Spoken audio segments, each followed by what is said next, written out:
ಓಂ ಐಂ ಹ್ರೀಂ ಶ್ರೀಂ ಶ್ರೀಮಾತ್ರೇ ನಮಃ. ಎಲ್ರಿಗೂ ನಮಸ್ಕಾರ. ಮಾಘ ಶುದ್ಧ ದಶಮಿಯಂದು ದಶಮಹಾವಿದ್ಯೆಯ 10ನೆಯ ದೇವಿ ಕಮಲಾತ್ಮಿಕೆಯನ್ನು ಆರಾಧಿಸಲಾಗುತ್ತೆ. ಈ ಕಮಲಾತ್ಮಿಕೆ ಲಕ್ಷ್ಮೀದೇವಿಯ ತಾಂತ್ರಿಕ ರೂಪವಾಗಿದ್ದು ಸಂಪತ್ತು, ಸಮೃದ್ಧಿ, ಸೌಂದರ್ಯ ಮತ್ತು ಫಲವತ್ತತೆಯ ದೇವತೆಯಾಗಿದ್ದಾಳೆ.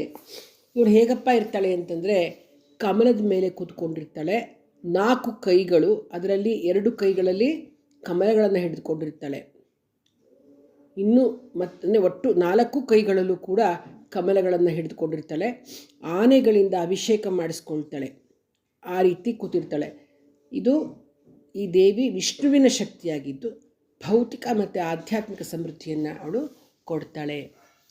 ಇನ್ನು ಹೇಗೆ ಅವಳು ಉದ್ಭವ ಆಯ್ತಪ್ಪ ಅಂತಂದರೆ, ದೇವತೆಗಳು ಮತ್ತು ರಾಕ್ಷಸರು ಅಮೃತಕ್ಕಾಗಿ ಕ್ಷೀರಸಾಗರವನ್ನು ಮಥನ ಮಾಡ್ತಾರೆ. ಸಮುದ್ರ ಮಂಥನ ಆಗತ್ತೆ. ಆಗ ಆ ಸಾಗರದಿಂದ ಹೊರಹೊಮ್ಮಿದ ದಿವ್ಯ ಜೀವಿಗಳಲ್ಲಿ ಕಮಲಾತ್ಮಿಕ ಕೂಡ ಒಬ್ಬಳು.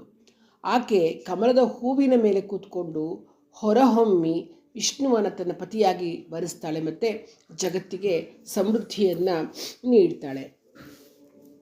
ಕಮಲಾತ್ಮಿಕೆ ಅಹಂಕಾರದಿಂದ ಜಗತ್ತಿನ ಸಮತೋಲನವನ್ನು ಹಾಳು ಮಾಡ್ತಾ ಇರ್ತಕ್ಕಂತಹ ಬಾಣಾಸುರ ಅನ್ನೋ ರಾಕ್ಷಸನನ್ನು ಸಂಹರಿಸಿ ಜಗತ್ತಿನಲ್ಲಿ ಶಾಂತಿ ಮತ್ತು ಸಾಮರಸ್ಯವನ್ನು ಪುನಃ ಸ್ಥಾಪನೆ ಮಾಡ್ತಕ್ಕಂತಹ ದೇವಿಯವಳು ಕಮಲಾತ್ಮಿಕೆ. ಅವಳು ಹೇಗಿರ್ತಾಳಪ್ಪ ಅಂತಂದರೆ, ಅವಳು ಕಮಲಾತ್ಮಿಕೆಯು ಮಿಂಚಿನ ಹೊಳಪಿನ ಮೈಬಣ್ಣ ಹೊಂದಿದ್ದು ಸೌಮ್ಯ ಮುಖಭಾವದಿಂದ ಭಕ್ತರಿಗೆ ಅಭಯವನ್ನು ನೀಡ್ತಾಳೆ. ಮತ್ತು ಆಕೆ 2 ಕೈಗಳಲ್ಲಿ ಕಮಲದ ಹೂಗಳಿದ್ದರೆ ಉಳಿದ 2 ಕೈಗಳಲ್ಲಿ ವರದ ಮತ್ತು ಅಭಯ ಮುದ್ರೆಗಳನ್ನು ತೋರುತ್ತೆ. ಒಂದೊಂದು ಕಡೆ 4 ಕೈನಲ್ಲಿ ಕಮಲ ಅಂತ ಹೇಳ್ತಾರೆ, ಒಂದೊಂದು ಕಡೆ 2 ಕೈನಲ್ಲಿ ಕಮಲ, 2 ಕೈನಲ್ಲಿ ವರದ ಮತ್ತು ಅಭಯ ಮುದ್ರೆ ಅನ್ನೋದನ್ನು ಹೇಳಿದ್ದಾರೆ. ಇವಳ ಆರಾಧನೆಯಿಂದ ಸಂಪತ್ತು, ಆರೋಗ್ಯ, ಯಶಸ್ಸು ಮತ್ತು ಆಧ್ಯಾತ್ಮಿಕ ಜ್ಞಾನ ಉಂಟಾಗುತ್ತೆ. ಮತ್ತು ಇವಳು ಚಿನ್ನದ ಆಭರಣಗಳಿಂದ ಅಲಂಕರಿಸಲ್ಪಟ್ಟಿರ್ತಾಳೆ. ರೇಷ್ಮೆ ವಸ್ತ್ರಗಳನ್ನು ಧರಿಸಿರ್ತಾಳೆ. ನೀರನ್ನು ಸುರಿತಿರ್ತಕ್ಕಂತಹ ಆನೆಗಳಿಂದ ಅವಳು ಸುತ್ತುವರೆದಿದ್ದಾಳೆ. ಕಮಲದ ಕೊಳಗಳ ನಡುವೆ ಸಂಪೂರ್ಣವಾಗಿ ಅರಳಿದ ಕಮಲದ ಮೇಲೆ ಕೂತ್ಕೊಂಡಿರ್ತಕ್ಕಂಥದ್ದು ಅಥವಾ ನಿಂತ್ಕೊಂಡಿರ್ತಕ್ಕಂಥದ್ದು ಇವಳ ಒಂದು ಅಪಿಯರೆನ್ಸ್.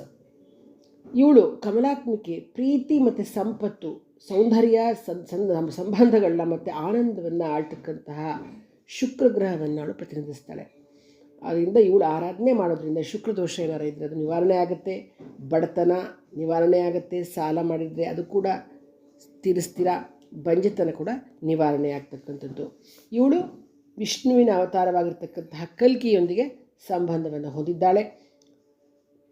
ಪ್ರಪಂಚದ ಎಂತಹ ಕೆಸರಿದೆ ನೋಡಿ, ಅದರಲ್ಲಿ ಅಂತಹ ಕೆಸರಲ್ಲೂ ಅಂತಹ ಕೊಳೆಯಲ್ಲೂ ಕೂಡ ಅರಳತಕ್ಕಂಥ ಕಮಲ ಈ ಕಮಲಾತ್ಮಿಕೆ. ಕಮಲಾತ್ಮಿಕೆಯ ಅಷ್ಟೋತ್ತರವನ್ನು ಹೇಳ್ತೀನಿ.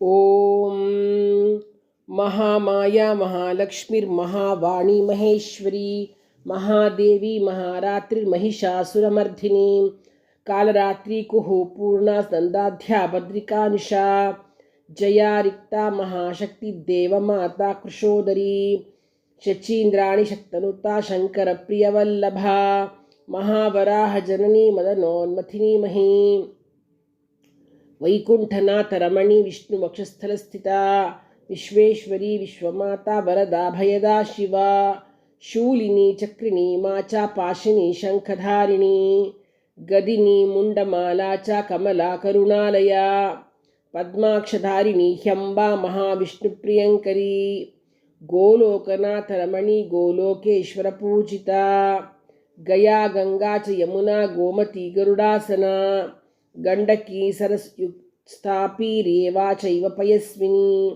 ನರ್ಮದಾ ಚೈವ ಕಾವೇರಿ ಕೇದಾರಸ್ಥಲವಾಸಿನಿ ಕಿಶೋರಿ ಕೇಶವನುತಾ ಮಹೇಂದ್ರ ಪರಿವಂದಿತಾ ಬ್ರಹ್ಮಾದಿದೇವ ನಿರ್ಮಾಣಕಾರಿಣಿ ದೇವಪೂಜಿತಾ ಕೋಟಿ ಬ್ರಹ್ಮಾಂಡ ಮಧ್ಯಸ್ಥ ಕೋಟಿ ಬ್ರಹ್ಮಾಂಡಕಾರಿಣಿ ಶ್ರುತಿರೂಪಾ ಶ್ರುತಿಕರಿ ಶ್ರುತಿಸ್ಮೃತಿಪರಾಯಣ ಇಂದಿರಾ ಸಿಂಧುತನಯ ಮಾತಂಗಿ ಲೋಕಮಾತೃಕಾ ತ್ರಿಲೋಕಜನನಿ ತಂತ್ರ ಮಂತ್ರಸ್ವರೂಪಿಣಿ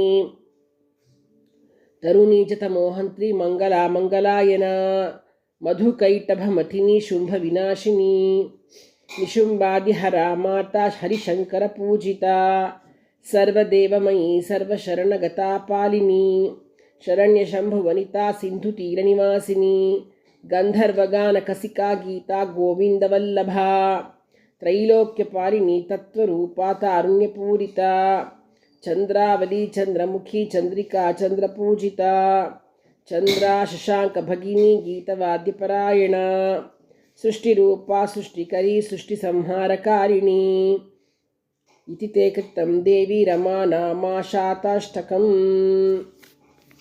ಶ್ರೀ ಜಗದಂಬಾರ್ಪಣಮಸ್ತು.